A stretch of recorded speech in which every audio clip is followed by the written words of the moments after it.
Imagine being just 11 days away from a land where milk and honey flow abundantly, a land promised by God, only to end up wandering for 40 years in a hostile desert. What could turn such a short journey into a 4-decade-long pilgrimage? The Book of Numbers unveils this dramatic story of a nation in formation, wavering between faith and rebellion, obedience and grumbling. It is not merely a record of censuses and statistics, as its name might suggest, but an intense human drama where every choice carries eternal consequences. This book vividly portrays the cost of disobedience. An entire generation that witnessed miracles in Egypt and crossed the Red Sea would never set foot in the Promised Land.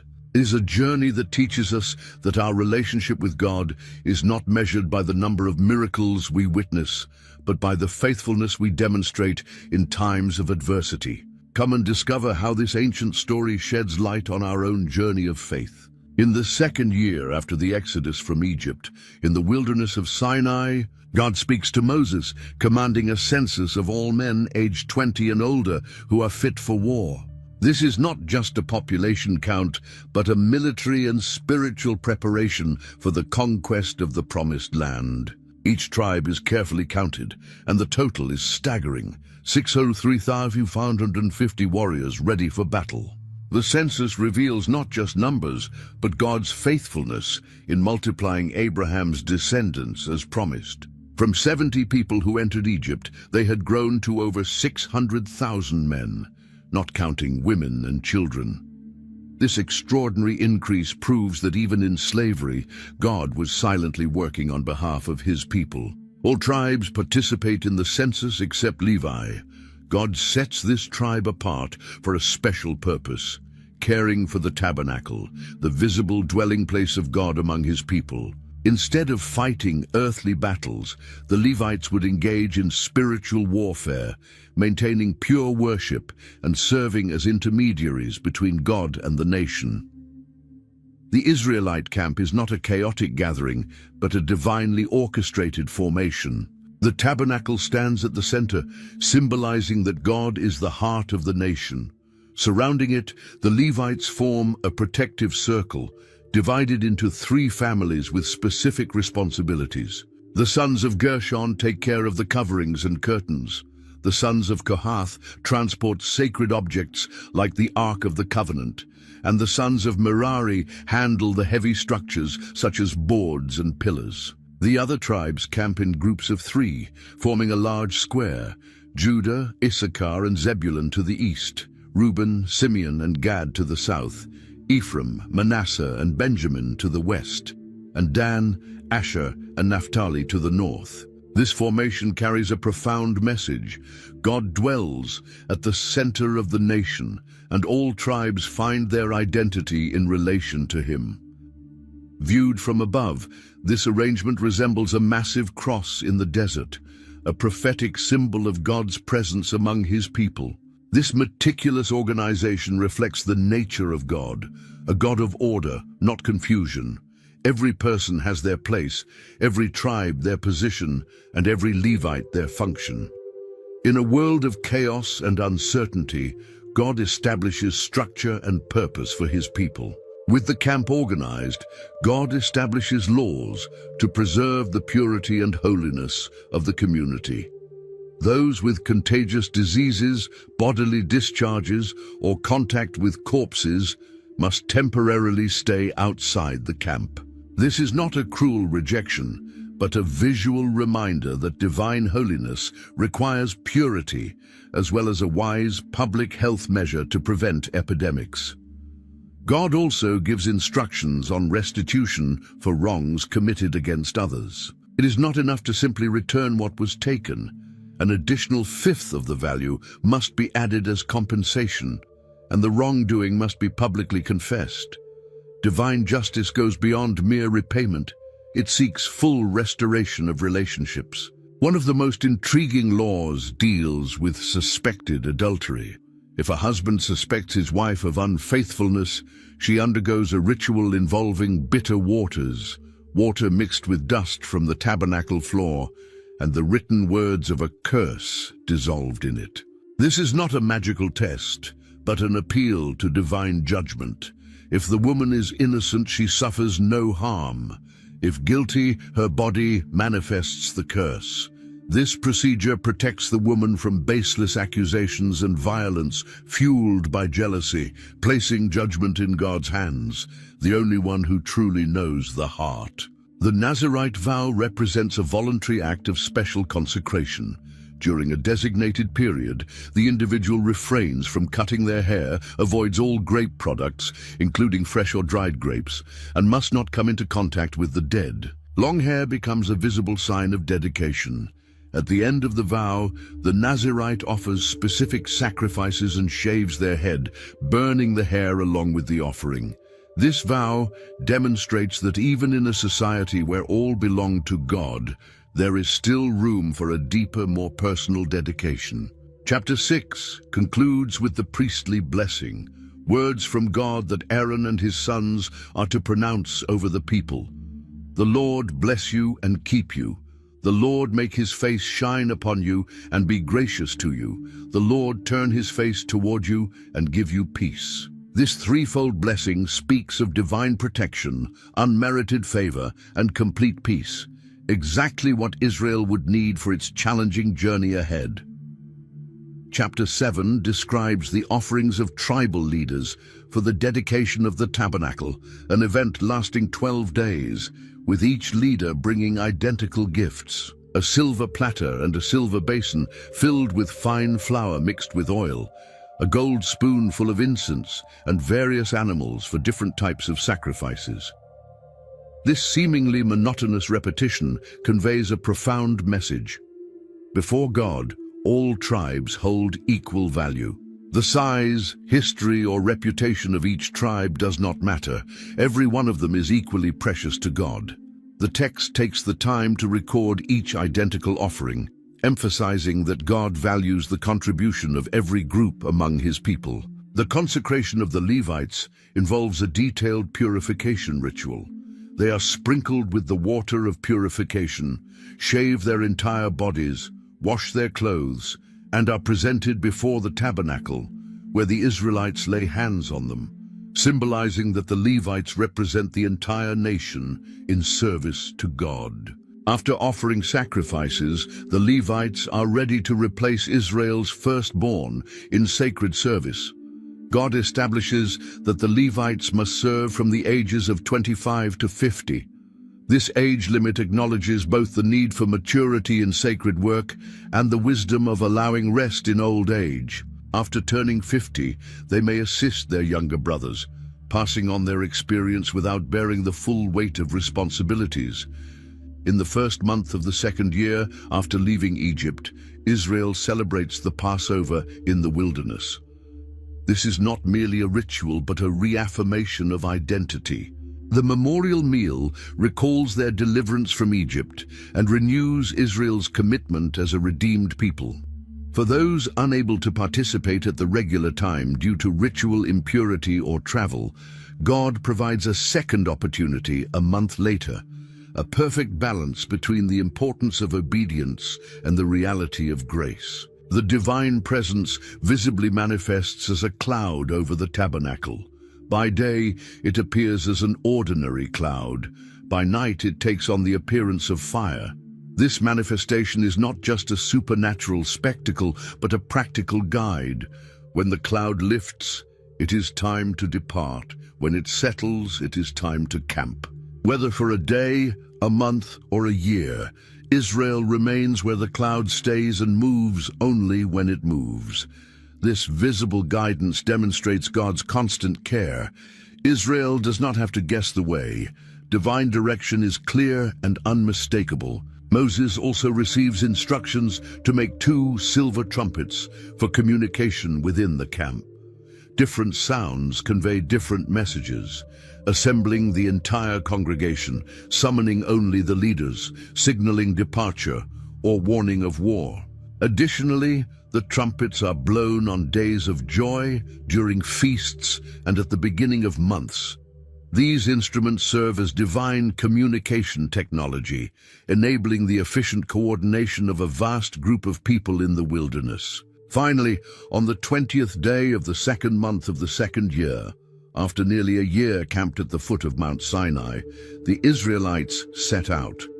The cloud lifts, the trumpets sound, and the tribes march in their assigned order. Moses invites his brother-in-law Hobab to join the journey as a guide familiar with the desert, saying, "Do not leave us, for you know where we should camp in the wilderness, and you will be our eyes." Even with divine guidance, Moses values human wisdom and practical experience, a balance between trusting God and utilizing available resources. Each morning, when the Ark of the Covenant sets out ahead of the people, Moses proclaims, "Rise up, Lord. May your enemies be scattered, and may those who hate you flee before you." And each evening, when it comes to rest, he declares, "Return, O Lord, to the countless thousands of Israel." These brief prayers capture the essence of the journey. Israel moves forward, trusting in divine protection, and rests securely in his presence. The harmony does not last long. Just 3 days after leaving Sinai, complaints begin.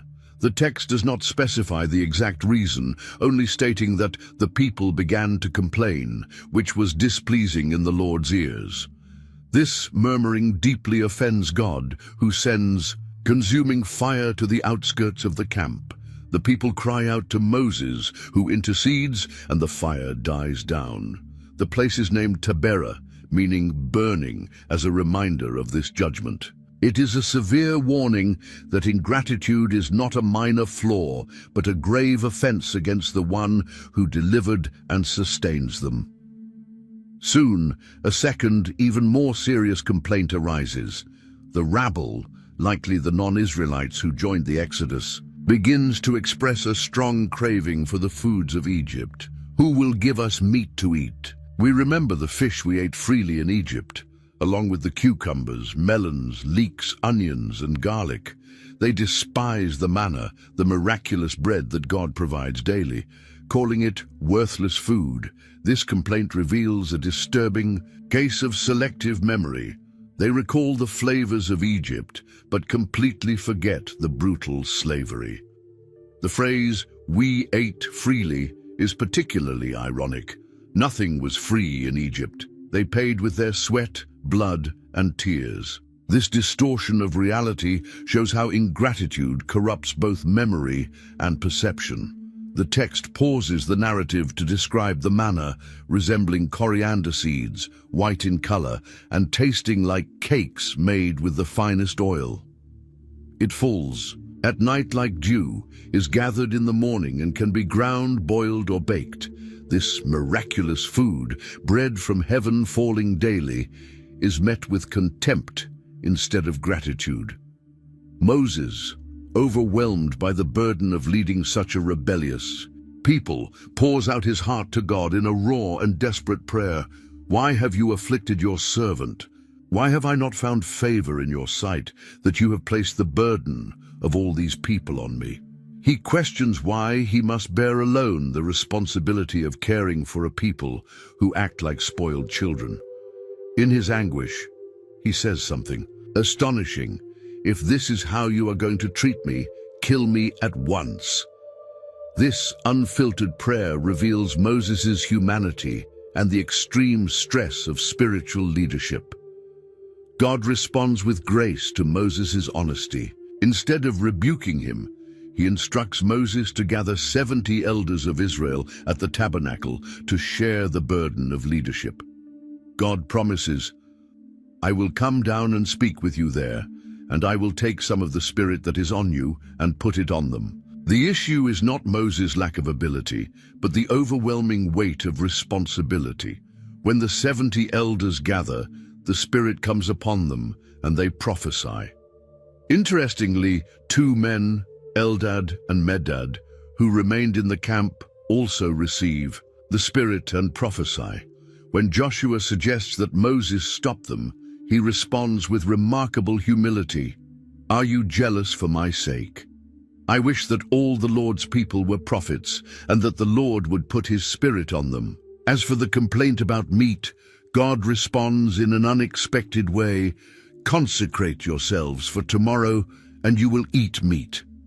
For you have wept in the Lord's hearing, saying, Who will give us meat to eat? We were better off in Egypt. The Lord will give you meat, and you will eat. You will not eat for just 1 day, nor 2 days, nor 5, nor 10, nor 20 days, but for a whole month, until it comes out of your nostrils, and you loathe it. A strong wind brings quail from the sea, which fall around the camp to a height of 2 cubits, approximately 1 meter, off the ground, covering an area of a day's walk in every direction. The people eagerly gather the birds, but while the meat is still between their teeth, before it is even chewed, the Lord's anger blazes and a severe plague strikes them. Many die and are buried there, giving the place the name Kibroth Hattaavah, graves of greed. This episode teaches that God sometimes grants what we insistently desire, not as a blessing, but as a lesson. After this tragedy, another rebellion arises, this time within Moses' own family. Miriam and Aaron, Moses' siblings, speak against him because of his Cushite wife, likely a dark-skinned Ethiopian woman. But this is merely a pretext. The text reveals their true motivation. Has the Lord spoken only through Moses? Hasn't he also spoken through us? They challenge Moses' unique authority as God's primary spokesperson. The text pauses to note, now Moses was a very humble man, more humble than anyone else on the face of the earth. This is not a random remark. It highlights that Moses did not seek leadership out of ambition, nor did he defend himself when attacked. His meekness, better translated as humility, makes him the ideal leader, as his personal agenda does not compete with God's purposes. God immediately summons the 3 siblings to the tabernacle. The divine cloud descends, and God calls Aaron and Miriam forward, explaining Moses' uniqueness. When there is a prophet among you, I, the Lord, reveal myself to them in visions. I speak to them in dreams. But this is not true of my servant Moses. With him I speak face to face, clearly and not in riddles. He sees the form of the Lord. Why then were you not afraid to speak against my servant Moses? The Lord's anger burns, and as the cloud lifts, Miriam is leprous, white as snow. Aaron, seeing his sister's dreadful condition, pleads with Moses, "Oh, my Lord, do not hold against us the sin we have so foolishly committed." Moses, demonstrating the humility mentioned earlier, immediately cries out to God, "Oh God, please heal her." God responds that if Miriam's own father had spit in her face, she would be disgraced for 7 days. Therefore, she must remain outside the camp for 7 days before being restored. This judgment is both severe and merciful, severe in making clear the gravity of rebelling against God's appointed leader, yet merciful in being temporary. After 7 days, Miriam is readmitted into the community, completely healed. The entire people wait for Miriam before continuing their journey, an indication of her value and status despite her mistake. This story carries a powerful lesson. God takes attacks on his chosen leaders seriously, but also offers restoration after repentance and discipline. Finally, Israel reaches the southern border of the Promised Land. From Hazeroth, they advance to the wilderness of Paran. There, God instructs Moses to send 12 men, one leader from each tribe, to explore the land of Canaan. This mission is not to determine whether they should enter the land, but how to do so. Entry has already been decided by God. The exploration is merely tactical reconnaissance. Moses gives specific instructions to the spies. See what the land is like and whether the people who live there are strong or weak, few or many. What is the land like? Is it good or bad? What about the cities? Are they camps or fortified? How is the soil? Is it fertile or poor? Are there trees in it or not? Be courageous and bring back some of the fruit of the land. It is the season of the first ripe grapes. a perfect time to assess the land's fertility. The spies travel through the land for 40 days, from the wilderness of Zin to Rehob, near the entrance of Hamath, exploring the entire promised territory. In the valley of Eshcol, they cut down a cluster of grapes so large that it has to be carried on a pole between two men. They also gather pomegranates and figs. Upon their return, they first bring good news. "We went into the land to which you sent us, and it truly flows with milk and honey. Here is its fruit." The enormous fruits confirm the land's extraordinary fertility, just as God had promised. The divine promise is visually confirmed by the giant cluster of grapes they display, but the report quickly takes a negative turn. However, the people who live there are powerful, and the cities are fortified and very large. We even saw the descendants of Anak there. They described the various peoples occupying different regions: Amalekites in the Negev, Hittites, Jebusites, and Amorites in the mountains, Canaanites by the sea, and along the Jordan. The mention of the Anakites, giants, is particularly intimidating. Caleb, one of the spies, tries to calm the people. "Come on, let's go up and take possession of the land, for we can certainly prevail over it." His confidence is not in military strength, but in God's promise and power. He knows that if God has promised the land, he will also grant victory. But the other 10 spies insist on their negative perspective. "We cannot go up against those people, for they are stronger than we are." They exaggerate the difficulties. The land we explored devours those living in it. Even more alarming, they say, "We also saw giants there, the descendants of Anak. We seemed like grasshoppers in our own eyes, and so we seemed to them." This distorted report reveals more about the spiritual condition of the spies than about the reality of the land. The contrast is clear. 10 spies focus on the obstacles, 2 focus on the God who promised the land. 10 fixate on the giants, 2 fixate on the gigantic God who parted the Red Sea. 10 are controlled by fear, 2 are led by faith. The people's reaction is disastrous. The whole assembly raised their voices and wept that night. Their weeping quickly turns into accusation. "If only we had died in Egypt, or even in this wilderness." Then comes their direct challenge to divine leadership. "Why is the Lord bringing us to this land, only to let us fall by the sword? Our wives and children will be taken as plunder. Wouldn't it be better for us to go back to Egypt?"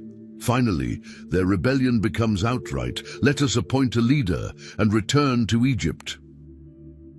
Moses and Aaron fall face down before the entire assembly, a gesture of deep anguish and supplication to God. Joshua and Caleb tear their garments, a sign of extreme grief, and make one final plea. "The land we explored is exceedingly good. If the Lord is pleased with us, he will lead us into that land, a land flowing with milk and honey, and give it to us. Only do not rebel against the Lord, and do not be afraid of the people of the land, for we will devour them like bread. Their protection is gone, but the Lord is with us. Do not be afraid of them." Instead of listening, the people threaten to stone them. At this critical moment, the glory of the Lord appears in the tabernacle before all the Israelites. God says to Moses, "How long will these people treat me with contempt? How long will they refuse to believe in me, despite all the signs I have performed among them? I will strike them with a plague and destroy them, but I will make you into a nation greater and stronger than they are." This offer echoes God's earlier proposal at Mount Sinai after the golden calf incident. Once again, Moses intercedes, not for his own sake, but for God's glory. Then the Egyptians will hear about it, and they will tell the inhabitants of this land. They will say, "Because the Lord was not able to bring these people into the land he promised them on oath, he slaughtered them in the wilderness." Moses appeals to God's own revelation of his character. "Now I pray, let the power of my Lord be Great just as you have spoken, the Lord is slow to anger and abounding in mercy, forgiving iniquity and transgression. Please forgive the iniquity of this people according to the greatness of your mercy, just as you have forgiven them from Egypt until now. God responds, I have forgiven them, as you asked.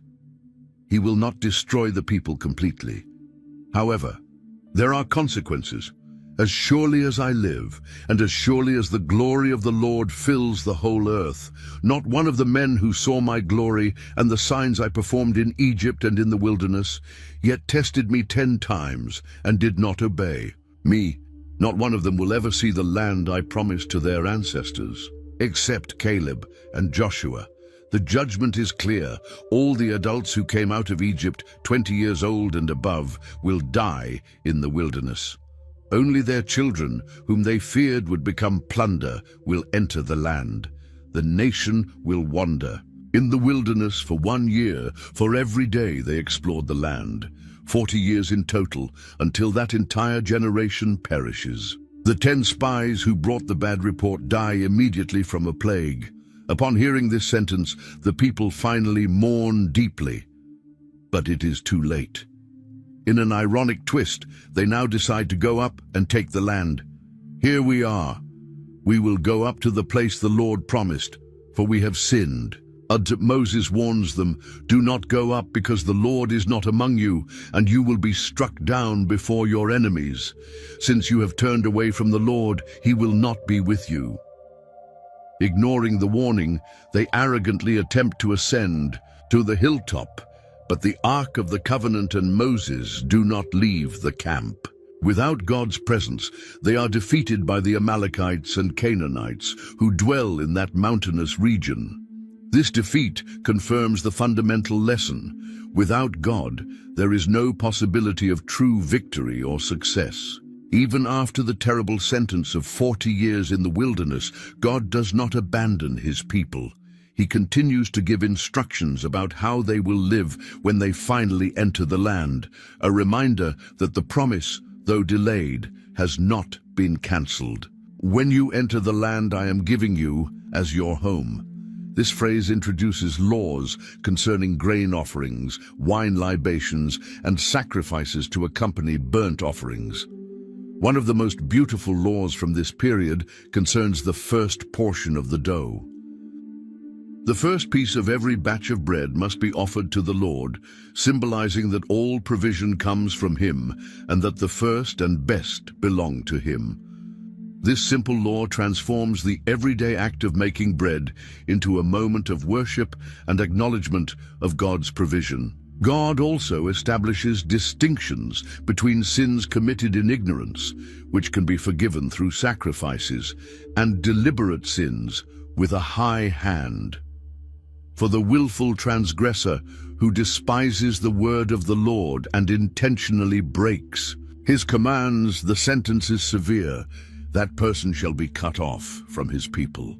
This distinction highlights the importance of the inner attitude. Repentance always finds mercy, but stubborn rebellion faces judgment. A concrete example of this distinction appears in the case of a man found gathering wood on the Sabbath. Brought to Moses and Aaron, his case is taken before God, who commands, the man must be put to death. The whole assembly is to stone him outside the camp. This severe sentence underscores the seriousness of keeping the Sabbath, not as a mere ritual rule, but as a covenant sign between God and Israel. As a permanent reminder of the commandments, God commands the Israelites to sew tassels or fringes onto the edges of their garments with a blue cord. These visible fringes serve as a constant reminder. You shall see them and remember all the commandments of the Lord. The purpose is practical, so that you do not follow the inclination of your heart, nor the desires of your eyes. Not long after, an even more severe rebellion arises, led by Korah, a Levite from the Kohathite family, along with Dathan, Abiram, and On from the tribe of Reuben. They gather 250 respected leaders of the community and confront Moses and Aaron. Enough! The whole congregation is holy, every one of them, and the Lord is in their midst. Why then do you exalt yourselves above the assembly of the Lord? This challenge reveals a superficial understanding of holiness. They confuse Israel's positional holiness as God's chosen people with the functional holiness of the priesthood. Yes, all the people were holy in the sense of being set apart for God, but certain sacred functions were reserved for specific individuals appointed by God. Upon hearing these words, Moses falls on his face, not out of fear, but in deep anguish and prayer. He proposes a test. By morning, the Lord will make known who is his and who is holy. Do this. Take censers, Korah and all your company. Put fire in them and place incense on them before the Lord tomorrow. Addressing Korah and the other rebellious Levites specifically, Moses questions them. Is it too little for you that the God of Israel has set you apart from the congregation of Israel to bring you near to himself, to perform the service of the Lord's tabernacle? And do you seek the priesthood as well? The privilege of serving in the tabernacle was already a great honor. Their dissatisfaction with this role revealed ingratitude and unrestrained ambition. Moses sends for Dathan and Abiram, but they refuse to come. We will not go up. Is it not enough that you brought us up out of a land flowing with milk and honey to kill us in the wilderness, and now you also want to make yourself a prince over us? Nor have you brought us into a land flowing with milk and honey, or given us an inheritance of fields and vineyards. So this distortion is shocking. They call Egypt, the land of their slavery, a land flowing with milk and honey, and blame Moses for their own refusal to enter the true promised land. The next day, Korah and his 250 followers present themselves with censers, as do Moses and Aaron. The glory of the Lord appears to the whole congregation, and God tells Moses and Aaron, "Separate yourselves from this congregation, that I may consume them in a moment." Once again, Moses and Aaron intercede, falling prostrate and crying out, "O God, the God of the spirits of all flesh, shall one man sin? And will you be angry with the whole congregation?" God instructs the people to move away from the tents of Korah, Dathan, and Abiram. Moses announces a sign. If these men die a natural death, then he was not sent by God. But if the earth opens its mouth and swallows them alive, then all will know that they have rejected the Lord. As soon as Moses finishes speaking, the ground beneath the rebels splits open. The earth literally opens its mouth and swallows Korah, Dathan, and Abiram, along with their families and all their possessions. They go down alive into Sheol, the grave, and the earth closes over them. At the same time, fire comes from the presence of the Lord and consumes the 250 men who were offering incense. The Lord instructs that the censers of these men, sanctified by their use in the sanctuary, be collected and turned into plates to cover the altar. These plates would serve as a perpetual memorial for Israel, reminding them that only the descendants of Aaron may offer incense before the Lord. Amazingly, the very next day, the entire congregation murmurs against Moses and Aaron. "You have killed the people of the Lord." This unbelievable accusation, following such a clearly divine judgment, demonstrates the depth of the people's rebellion and spiritual blindness. Again, the glory of the Lord appears, and he threatens to consume the entire congregation. As Moses and Aaron fall prostrate in prayer, a plague begins to spread among the people.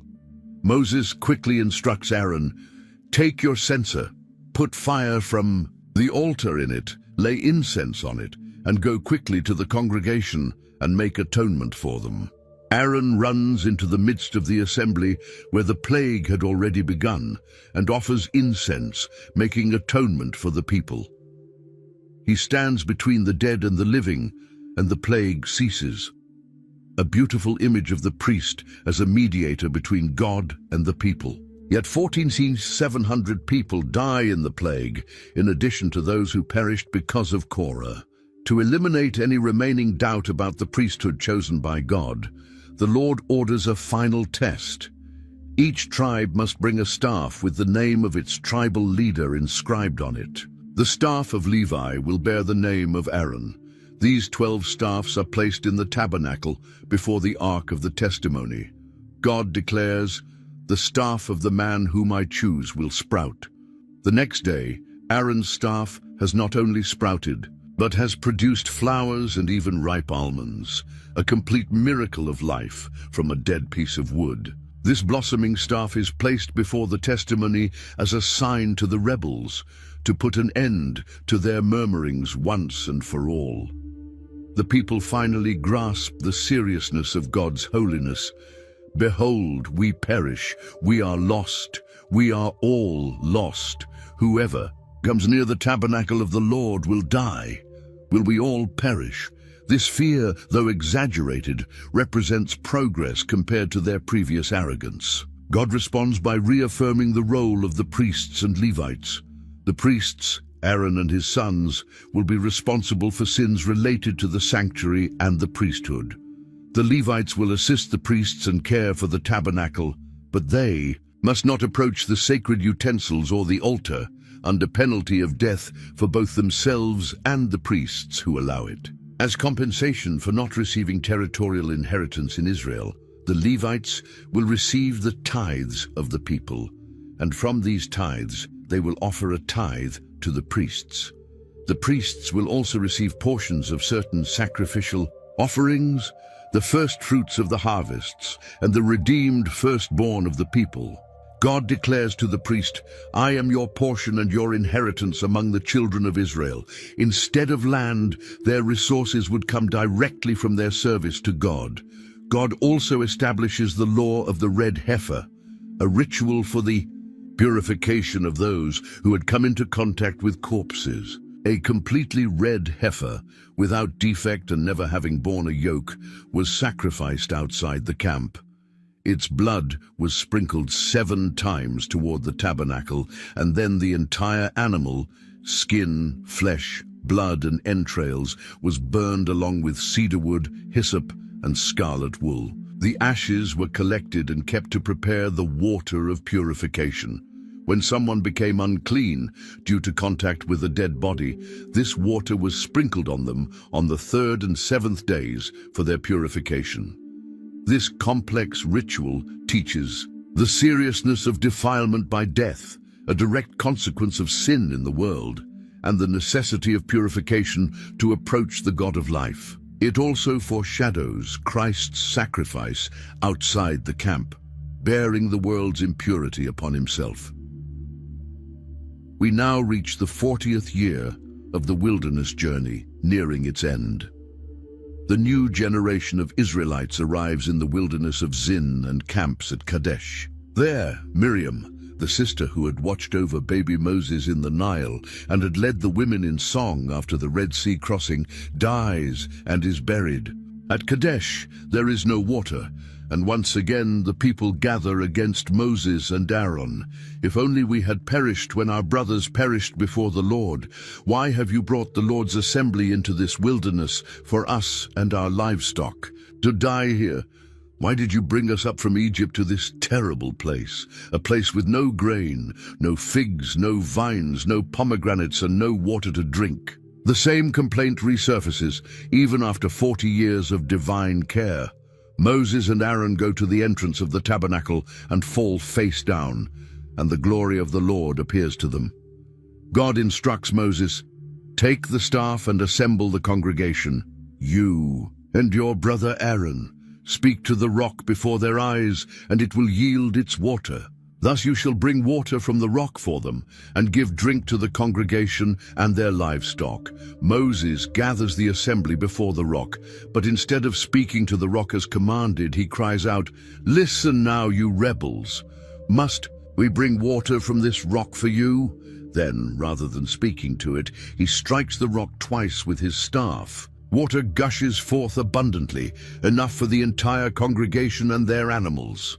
However, the Lord says to Moses and Aaron, "Because you did not believe in me, to uphold my holiness in the sight of the Israelites, you shall not bring this assembly into the land I have given them." This place is called Meribah, quarreling, because there the Israelites contended with the Lord. Moses' failure was complex. He disobeyed God's specific instruction to speak to the rock. Instead, he struck it. He took credit for the miracle along with Aaron, "Must we bring water?" And he misrepresented God's character before the people in his anger. Though these failures seemed minor compared to 40 years of faithful leadership, they carried severe consequences because they came from God's chosen leader. To whom much is given, much will be required. A position of leadership brings greater responsibility. From Kadesh, Moses sends messengers to the king of Edom, requesting peaceful passage through his land. "Thus says your brother Israel, you know all the hardships that have come upon us, how we went down to Egypt, how the Egyptians mistreated us. When we cried out to the Lord, he heard our voice. Now we are at Kadesh, a city on the border of your territory. Please let us pass through your land. We will not go through fields or vineyards or drink water from wells. We will stay on the king's highway. We will not turn to the right or to the left until we have passed through your land." Despite this respectful request, emphasizing kinship, as the Edomites were descendants of Esau, Jacob, Israel's brother, the king of Edom replies, "You shall not pass through my land, lest I come against you with the sword." Israel tries again, promising to pay for any water they consume along the way, but Edom refuses and mobilizes a large army to prevent their passage. Israel then detours around Edom, prolonging their journey. From Kadesh, the Israelites travel to Mount Hor, on the border of Edom. There, God announces that the time has come for Aaron to be gathered to his ancestors. He will not enter the promised land because of the rebellion at Meribah. Moses takes Aaron and his son Eleazar to the top of the mountain, where he removes Aaron's priestly garments and places them on Eleazar, symbolizing the transfer of the high priesthood. Aaron dies there at the mountain summit. When Moses and Eleazar descend, the entire congregation realizes that Aaron has died, and they mourn him for 30 days. A Canaanite king of Arad in the Negev attacks Israel and takes some captives. Israel makes a vow to the Lord, "If you deliver this people into my hands, I will utterly destroy their cities." God hears and delivers the Canaanites into Israel's hands, and they destroy them completely, naming the place Hormah, destruction. As they journey around Edom, the people grow impatient and once again complain against God and Moses. "Why have you brought us up from Egypt to die in this wilderness? There is no bread, there is no water, and we detest this miserable food," referring to the manna. Their constant ingratitude for this miraculous provision reveals not just discontentment, but rebellion. As judgment, the Lord sends fiery serpents, possibly venomous snakes that caused intense fever, to bite the people, resulting in many deaths. The people acknowledge their sin. "We have sinned by speaking against the Lord and against you. Pray to the Lord to take the serpents away from us." Moses intercedes, and the Lord provides a surprising remedy. "Make a bronze serpent and set it on a pole. Anyone who is bitten and looks at it will live." Moses obeys, crafting a bronze serpent and placing it on a pole. Any Israelite who was bitten and looked at the bronze serpent was healed. This event carries deep symbolism. The instrument of death becomes an instrument of healing. Salvation comes through an act of faith, looking at the serpent. And as Jesus himself would later explain, just as Moses lifted up the serpent in the wilderness, so must the Son of Man be lifted up, that whoever believes in him may have eternal life. Israel continues its journey around Edom and Moab, camping in the valley of Zered before crossing the Arnon River, which forms the border between Moab and the Amorites. The Book of the Wars of the Lord, an ancient text now lost, is cited, providing a geographical description of these places. In Beer, well, the people dig a well and celebrate with a song about the water that God provides, a rare moment of joy and gratitude in a narrative otherwise marked by complaints. As they approach Amorite territory, Israel sends messengers to Sihon, king of the Amorites, requesting peaceful passage, just as they had done with Edom.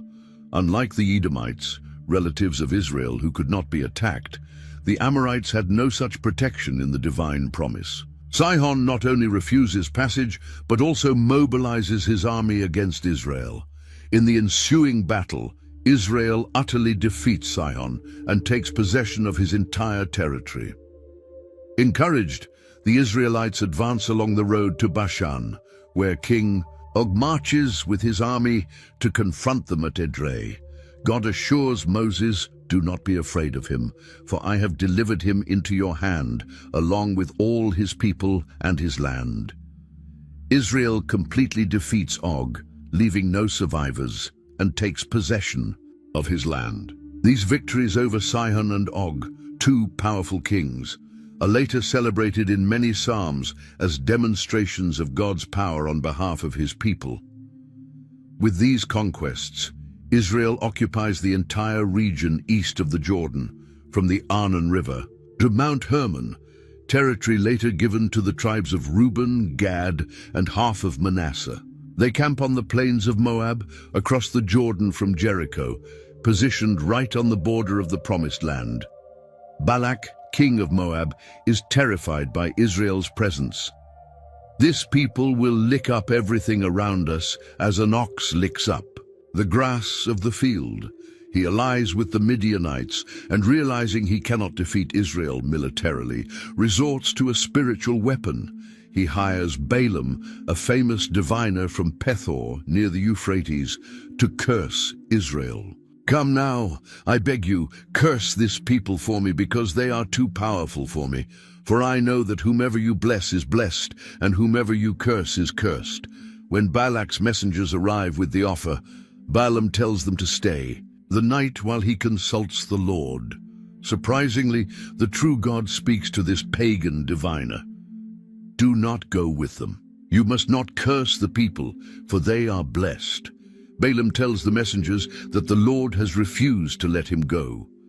Balak then sends a second delegation with more numerous and prestigious princes, offering great honors and rewards. Balaam replies, "Even if Balak gave me his house full of silver and gold, I could not go beyond the command of the Lord." Yet he asks them to stay another night to see if the Lord has anything more to say. This time, God permits Balaam to go, but only to speak what he commands. The next morning, Balaam sets out with the Moabite princes. On the way, the angel of the Lord stands in his path to stop him, visible only to Balaam's donkey. 3 times the animal veers off or stops, and 3 times Balaam beats it. Finally, the Lord opens the donkey's mouth, and it asks, "What have I done to you that you have beaten me these 3 times?" Then the Lord opens Balaam's eyes, and he sees the angel with a drawn sword. The angel warns, "If she had not turned away, I would certainly have killed you by now." Balaam confesses his sin and offers to return, but the angel reiterates, "Go with these men, but speak only the word I tell you." The story of the talking donkey, unique in the entire Bible, serves as a humiliation for Balaam. If God can make a dumb animal speak, he can certainly control the words of a reluctant prophet. When Balaam arrives, Balak welcomes him and takes him to Bamoth Baal, from where part of the Israelite camp can be seen. Balaam instructs that 7 altars be built, each with a bull and a ram as a sacrifice. After the sacrifices, he goes to a high place to consult the Lord, who puts a word in his mouth. Returning to Balak, Balaam delivers his first prophecy, which instead of a curse is a blessing. "How can I curse those whom God has not cursed? How can I condemn those whom the Lord has not condemned? Who can count the dust of Jacob, or number even a fourth of Israel?" Balak protests, "What have You done to me? I brought you to curse my enemies, and instead you have blessed them. Balak then takes Balaam to another location, the field of Zophim on the top of Pisgah, thinking that seeing only part of the Israelite camp might allow Balaam to curse them. Again, 7 altars are built, sacrifices are offered, and Balaam consults the Lord. His second prophecy is even stronger in Israel's favor. God is not a man that he should lie, nor a son of man that he should change his mind. Does he speak and not act? Does he promise and not fulfill? No misfortune is seen in Jacob, no misery observed in Israel. The Lord their God is with them, the shout of a king is among them. Desperate, Balak tries a third time, taking Balaam to the top of Peor. Following the same ritual, Balaam, seeing that it pleased the Lord to bless Israel, no longer seeks omens as before, but turns his face toward the wilderness. The Spirit of God comes upon him, and his third prophecy is the most praiseworthy yet. How beautiful are your tents, O Jacob, your dwellings, O Israel. Like valleys they spread out, like gardens beside a river. God brought them out of Egypt. Blessed is he who blesses you, and cursed is he who curses you. Furious, Balak claps his hands and says, I summoned you to curse my enemies, but now you have blessed them 3 times. Now go home. Balaam replies that he had warned Balak he could only speak what God commanded. Before departing, he voluntarily offers a 4th prophecy, even more extraordinary, speaking of a distant future. I see him, but not now. I behold him, but not near. A star will come out of Jacob, a scepter will arise from Israel. He will crush the foreheads of Moab and destroy all the sons of Sheth. This messianic prophecy foretells a future king of Israel who will rule over the surrounding nations, partially fulfilled by David, but ultimately only by the future Messiah. After this apparent spiritual victory, Israel faces a subtler and more dangerous temptation. Seemingly following Balaam's advice, later mentioned in Numbers 31:16, the Moabite and Midianite women seduce the Israelite men, luring them into illicit sexual relations and the worship of Baal Peor. This diabolical strategy, if we cannot curse them, we can make them curse themselves through sin, almost succeeds. The Lord's anger burns against Israel, and a plague begins to spread through the camp. God instructs Moses, take all the leaders of the people and hang them in broad daylight before the Lord, so that the Lord's fierce anger may turn away from Israel. Moses commands the judges, each of you must put to death those of your men who have joined in worshipping Baal Peor. As judgment unfolds and the people weep at the entrance of the tabernacle, an Israelite man brazenly brings a Midianite woman into his tent in full view of Moses and the entire congregation. Phinehas, son of Eleazar and grandson of Aaron, takes a spear, follows the couple into the tent, and pierces both of them with a single thrust. Immediately the plague ceases, but not before 24,000 Israelites have perished. The Lord speaks to Moses, Phinehas has turned my anger away from the Israelites because he was zealous with my zeal among them. Therefore, I grant him my covenant of peace. It will be a covenant of lasting priesthood for him and his descendants because he was zealous for his God. Phinehas's bold zeal for God's honor and Israel's purity saves the nation from greater destruction. God then instructs Moses to treat the Midianites as enemies and attack them, for they had plotted to seduce Israel. This command will be fulfilled later, but before that, a reorganization of the nation is necessary for the imminent conquest. The Lord commands a second census, counting all men 20 years and older who are fit for war. The total is 601,730, slightly lower than the first census, 603,550, reflecting the various plagues and judgments over the 40 years in the wilderness. This count will serve as the basis for land distribution. To the larger groups you shall give a greater inheritance, to the smaller groups a lesser inheritance. The Levites are counted separately, 23,000 males 1 month and older, an increase from the 22,000 in the first census. Significantly, not one of them was among those counted by Moses and the priest Aaron in the first census. Except for Caleb and Joshua, that entire generation perished in the wilderness as decreed by God. A solemn reminder that the Lord's words, whether of judgment or promise, always come to pass. An important legal issue arises when the daughters of Zelophehad from the tribe of Manasseh, Mahlah, Noah, Hoglah, Milcah, and Tirzah, approach Moses. Their father had died in the wilderness without leaving any sons, and they fear that his name will disappear from his family due to the lack of inheritance. They plead, "Give us a possession among our father's brothers." Moses brings the case directly before the Lord, who responds, "The daughters of Zelophehad are right. You must certainly give them an inheritance among their father's relatives." Furthermore, God establishes a permanent statute. If a man dies without sons, his inheritance shall pass to his daughters. If he has no children, it will go to his brothers, uncles, or closest relative. This groundbreaking law recognizes the value of women in a patriarchal society and protects family continuity. As Israel prepares to enter the Promised Land, God instructs Moses to climb Mount Abarim to see the land he is giving to the Israelites. He warns that just like Aaron, Moses will be gathered to his people without entering the land due to his disobedience at Meribah Kadesh.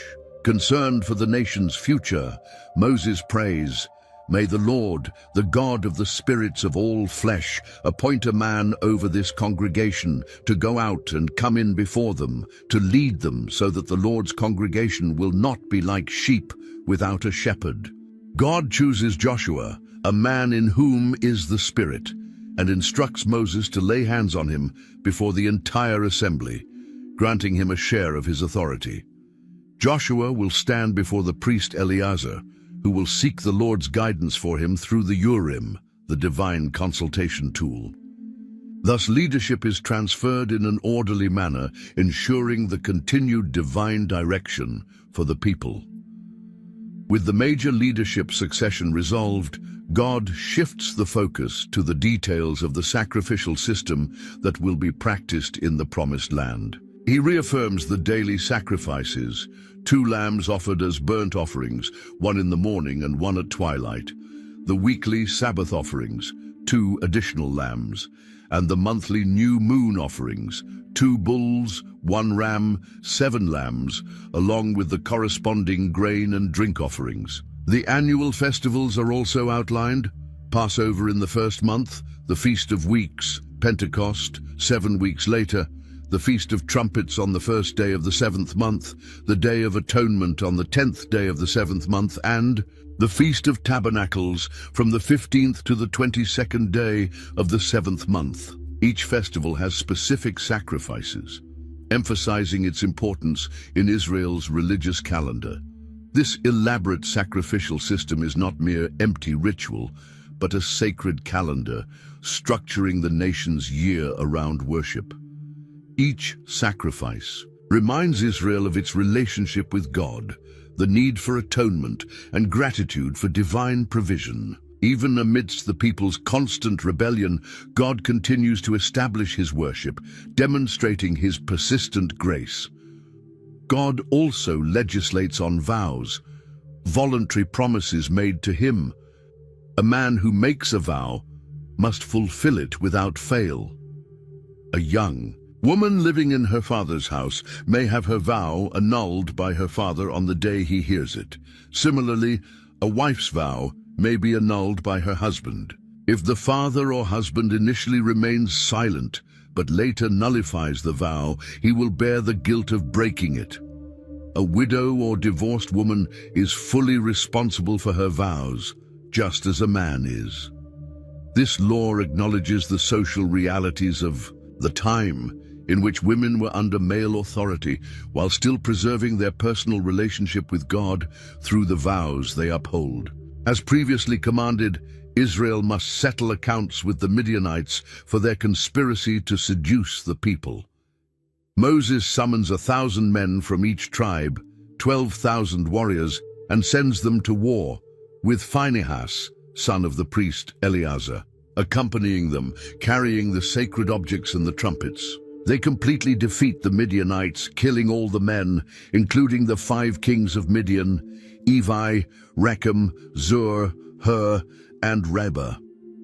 Balaam, the diviner who had attempted to curse Israel, is also killed by the sword, a tragic end for someone who had once prophesied, "Let me die the death of the righteous, and may my end be like theirs." The Israelite army captures all the Midianite women and children, seizes their livestock and possessions, and burns all their cities. When they return to the camp with the captives, Moses is furious that they have spared the women.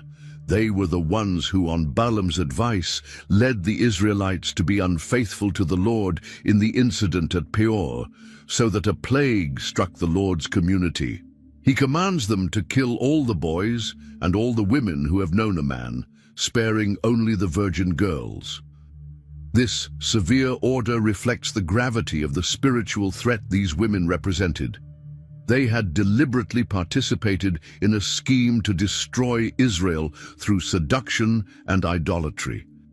In the mindset of the time, there was no distinction between combatants and non-combatants. An entire nation bore responsibility for the actions of its leaders, and Israel's spiritual survival was at stake. Moses also commands that the warriors, the captives, and the spoils remain outside the camp for 7 days. Anyone who has killed someone or touched a corpse must undergo purification according to the ritual of the water of cleansing. Clothing, leather items, goat hair fabrics, and wooden objects also need to be purified. The priest Eleazar instructs them on the purification of metals. Gold, silver, bronze, iron, tin, and lead must pass through fire and then be purified with the water of cleansing. Items that cannot withstand fire must be purified with water alone. The spoils are divided into 2 equal parts, one for the warriors who fought in the battle and one for the rest of the congregation. From the warriors' share, 1 in 500 is set apart for the Lord and given to the priests. From the congregation's share, 1 in 50 is given to the Levites. This system ensures that the entire community benefits from the victory and that those dedicated to sacred service receive their portion. When the army officers count their men, they discover something extraordinary. Not a single Israelite soldier has died in the battle against the Midianites. In gratitude for this miraculous protection, they offer all the gold objects they have captured: bracelets, armlets, rings, earrings, and necklaces, totaling 16,150 shekels, approximately 190 kilos. This gold is taken to the tabernacle as a memorial for the Israelites before the Lord. The tribes of Reuben and Gad, who own large herds, notice that the recently conquered lands east of the Jordan, the territory of Sihon and Og, are excellent for livestock. They approach Moses, Eleazar, and the leaders of the congregation with a request: "If we have found favor in your eyes, let this land be given to your servants as our possession. Do not make us cross the Jordan." Moses reacts with indignation. "Shall your fellow Israelites go to war while you sit here? Why do you discourage the hearts of the Israelites from crossing into the land the Lord has given them?"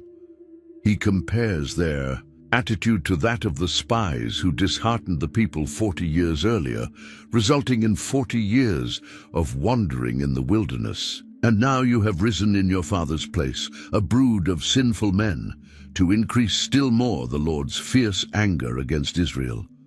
If you turn away from following him, he will once again leave this people in the wilderness, and you will be responsible for their destruction." The Reubenites and Gadites clarify their proposal. "We will build pens for our livestock and cities for our children, but we ourselves will arm for battle and go ahead of the Israelites until we have brought them to their place." They do not refuse to fight. They simply ask to settle their families and herds before crossing the Jordan as the vanguard of the Israelite army. They vow to return to their homes only after every tribe has received its inheritance. Moses accepts this modified proposal. If you do this, if you arm yourselves for battle before the Lord, and if each of you crosses over the Jordan armed before the Lord, until he has driven out his enemies before him and the land is subdued, before the Lord, then after that you may return and be free from your obligation to the Lord and Israel, and this land will be yours as a possession before the Lord.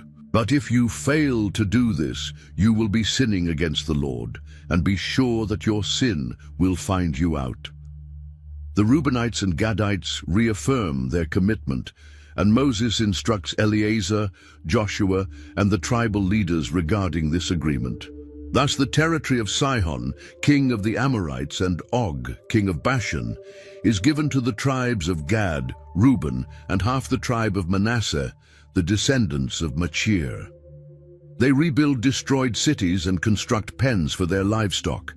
Chapter 33 provides a detailed record of all Israel's journeys from their departure from Egypt to the plains of Moab.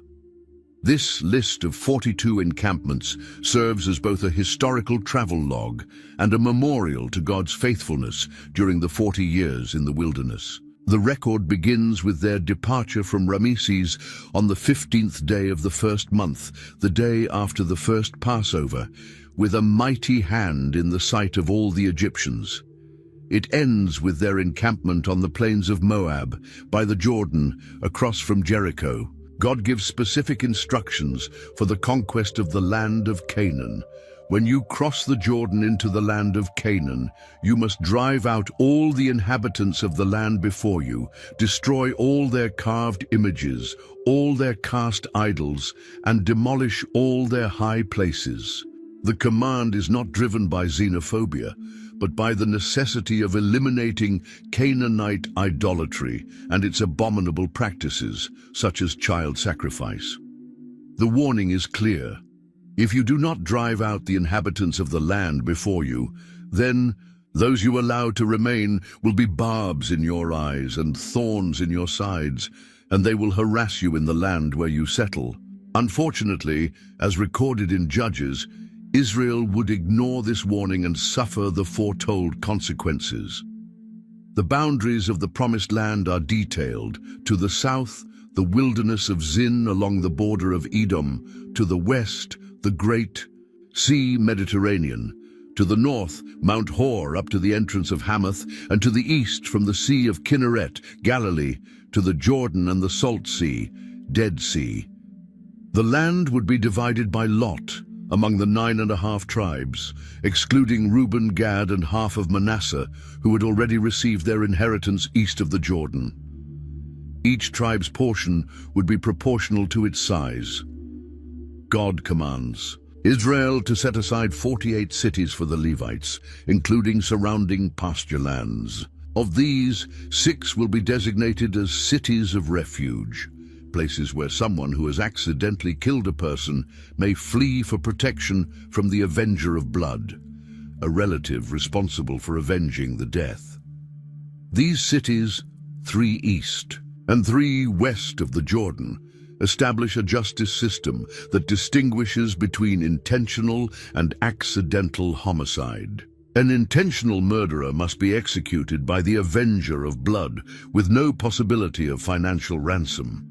Examples include striking someone with an iron tool, a stone, or a wooden weapon, or pushing someone out of hatred.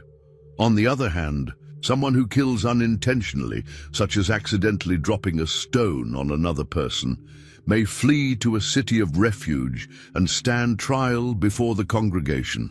If found innocent of intentional murder, they will live safely in the city of refuge until the death of the high priest, at which point they may return to their land.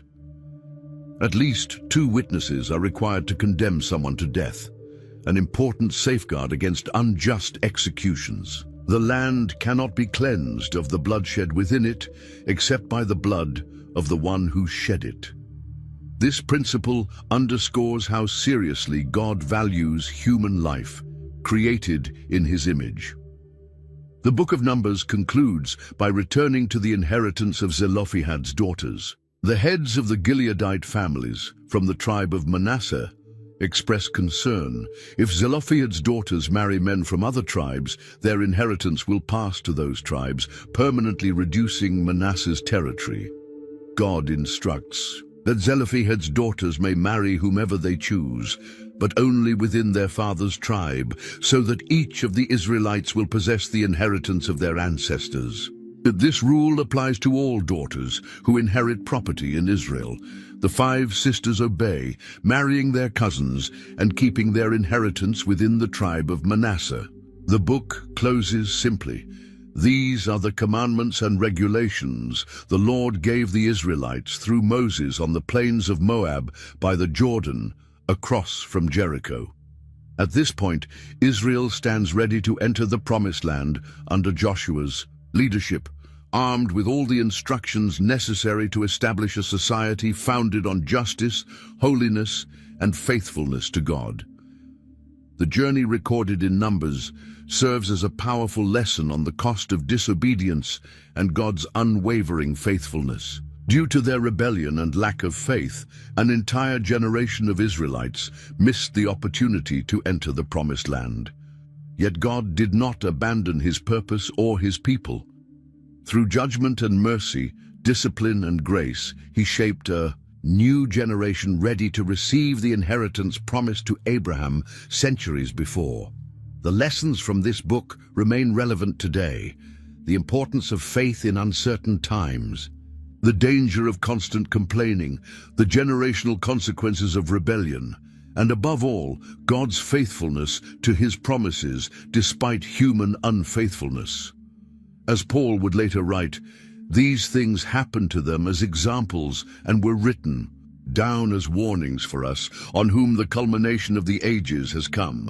If this message has touched your heart and brought new perspectives to your faith journey, don't keep this knowledge to yourself. Subscribe to our channel for more content like this. Content that illuminates the scriptures and helps us apply their truths to our daily lives. Share this video with friends and family who may benefit from these powerful biblical lessons. Remember, just as God was faithful to Israel despite their failures, he will also be faithful to you in your journey. See you in the next Bible study.